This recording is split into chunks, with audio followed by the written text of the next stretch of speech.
me sens très transdisciplinaire autour de cette table ronde parce que l'Institut Veblen, c'est pas un institut universitaire, c'est plutôt un petit think tank dédié à la transition écologique.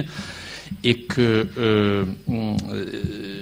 ce qui m'intéresse dans ce débat, c'est beaucoup plus, disons, le débat sur les conditions du changement que sur le débat purement théorique, parce qu'on peut avoir des analyses des enjeux qui sont extrêmement fines, mais qui débouchent sur des stratégies de changement qui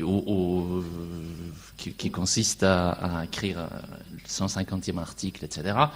Donc nous savons tous que c'est difficile, néanmoins c'est là-dessus que nous, au sein de l'Institut, on se focalise. Donc plus sur la transition elle-même, si tu veux, pour répondre, le chemin que tu as montré tout à l'heure.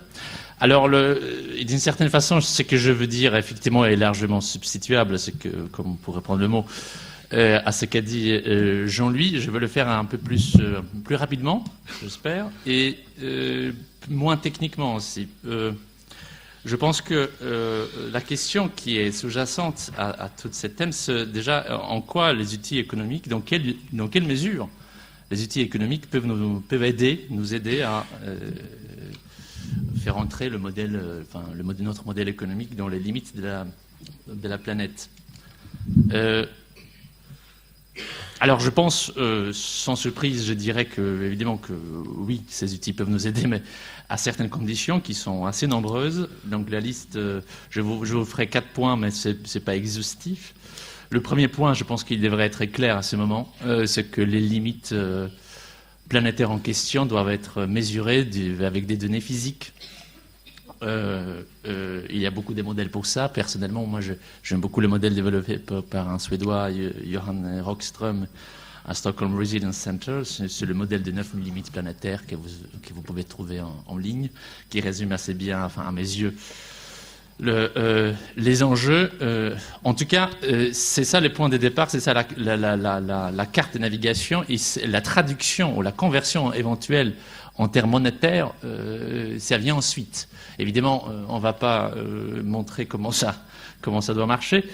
Disons simplement que la traduction, déjà, elle peut être monétaire, mais elle peut être aussi en indicateurs sociaux ou des bien-être. On ne peut pas parler des indicateurs aujourd'hui, mais je souscris complètement à ce qu'a dit Jean-Louis sur la substituabilité et la plupart des indicateurs qui sont proposés aujourd'hui, où effectivement, pour caractériser, pour schématiser un peu, si vous faites de l'extractivisme, mais si vous investissez dans l'école, c'est bon, parce que cette idée, disons, de la commensurabilité, de la mise en équivalence des différents types de biens, elle vient de loin, et c'est pas pour demain qu'on va s'en défaire. Néanmoins, très concrètement, nous avons vu qu'AFNOR utilise déjà des méthodes alternatives, multidimensionnelles, multifacteurs, des analyses des cycles de vie. Donc il y a tout un débat sur les outils, que je peux juste signaler ici. Je dirais que la première condition, donc reconnaître les limites planétaires et les mesurer autrement. Parce que finalement, si vous voulez aller jusqu'à donner, comme Jean-Louis a dit hier, si vous voulez donner une valeur à la Terre, la question est effectivement à qui on va la vendre ensuite, si vous donnez un prix à la Terre. Donc, il y a un moment, c'est comme dans les estimations du coût de la transition, ça varie entre 100 milliards et 1000 milliards. Là, à un moment donné, le chiffrage financier devient purement abstrait. La deuxième condition, c'est que il faudrait que l'économie accepte, disons, une position épistémologique qui est celle, par exemple, de Thomas Piketty, qui vous expliquerait très facilement, très clairement, que c'est une science sociale parmi d'autres. Point barre. C'est toujours pas la position standard, ou bien on évite ce débat-là, ou bien on entend encore des expressions du genre science normale, en référence à Kuhn, etc. Donc ça a un rapport avec la question, parce que si tu dis Quel rapport de l'économie à la transition écologique? Oui, mais quelle économie? Il y a un débat au sein même des économistes pour pluraliser un peu l'enseignement, etc. Et c'est pas uniquement la question des hétérodoxes. Si vous prenez des modèles un peu alternatifs, comme des modèles qui essayent de faire un arbitrage entre la résilience et l'efficacité, bon, ce sont des modèles complètement marginalisés. Et ça existe, ça vient de la théorie du système, mais ça a peine à s'introduire dans la science économique. Voilà, troisième critère, troisième condition qui découle de la deuxième, c'est que à ce moment-là, il faut qu'elle reconnaisse la pluralité des solutions institutionnelles. Plutôt que, disons, dupliquer des solutions qui viennent des raisonnements abstraits. Et là aussi, pour faire court, donc je ne vais pas entrer dans les travaux du couple Ostrom sur les biens communs, mais si vous retracez l'histoire de comment ces travaux ont émergé, c'est typiquement un renversement où un raisonnement abstrait, déductif, est remplacé par des études empiriques.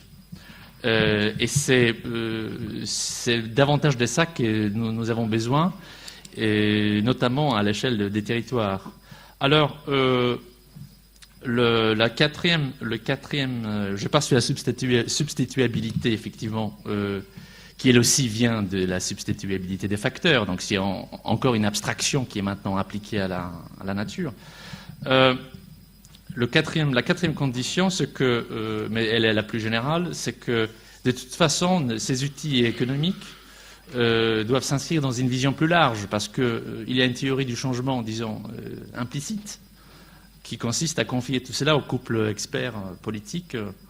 Donc justement, l'expert va produire les analyses coût-bénéfice, les politiques vont les appliquer, et tout cela finit dans une frustration générale qu'on ressent partout. Les questions sont beaucoup plus, la question du changement est beaucoup plus complexe que ça. Et je finirai, pour ne pas, justement, pour laisser un peu de temps au débat, je finirai par ça, si vous, par la question de la valorisation, qui est un peu au cœur de nos discussions, il y a des tentatives maintenant, par exemple, de prendre des filières laitières, par exemple, ou d'autres filières, pour mesurer les externalités, leur assigner des chiffres. À quoi ça sert? Alors, justement, dans ma position qui est un peu plus militante, ça sert à quelque chose dans la mesure où c'est entouré, où ça permet de construire une alliance citoyenne plus large. Sinon, ça ne sert à rien, en fait. Ça veut dire qu'il faut bien distinguer l'outil lui-même et l'usage qu'on en fait.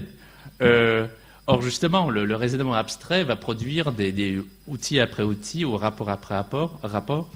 Mais là où ça coince, c'est souvent au niveau des usages de ces outils. On a parlé un peu de la réglementation privée par l'AFNOR a été un peu évoquée, présentée. On peut parler des greenwashing, etc. On pourrait parler de la réglementation publique. Si vous regardez le contenu, comment l'éco-conditionnalité est attribuée, en fonction de quel référentiel technique, avec quelles données, qui a fourni les données. Toutes ces questions-là qui ne sont pas théoriques mais pratiques, mais qui jouent un rôle fondamental sur la qualité de l'action publique finalement. Alors vous allez trouver en Quart des chercheurs comme Catherine Laurent, de l'INRA, un chaos institutionnel. Donc, c'est la même chose pour les démarches de type RSE. Puma ou autres entreprises publient eux-mêmes des rapports sur les externalités, mais il ne faut pas tomber victime de la magie des chiffres. Il faut voir qui a fait ce référentiel, comment est-ce qu'il a été élaboré de façon participative, etc. Donc, la qualité de la transition tient à la qualité démocratique, à la qualité d'une démocratie d'appliquer ce qui est décidé en théorie. Et c'est un peu le point aveugle, parce que c'est beaucoup plus comment dire, commode notamment dans les contextes, disons, intellectuels et chercheurs, de proposer des nouveaux outils ou faire des rapports qui remplacent les rapports précédents. Enfin voilà, je ne m'étale pas là-dessus. C'était le quatrième point, c'est qu'il faut effectivement que les outils économiques qui existent, il faut qu'ils soient utilisés et d'une façon, disons, qui implique non seulement les experts et les politiques, mais aussi des vastes couches, disons, de la société civile et au-delà, si possible. À l'échelle territoriale, beaucoup plus de choses sont possibles, évidemment, qu'à l'échelle nationale ou internationale. Voilà, merci.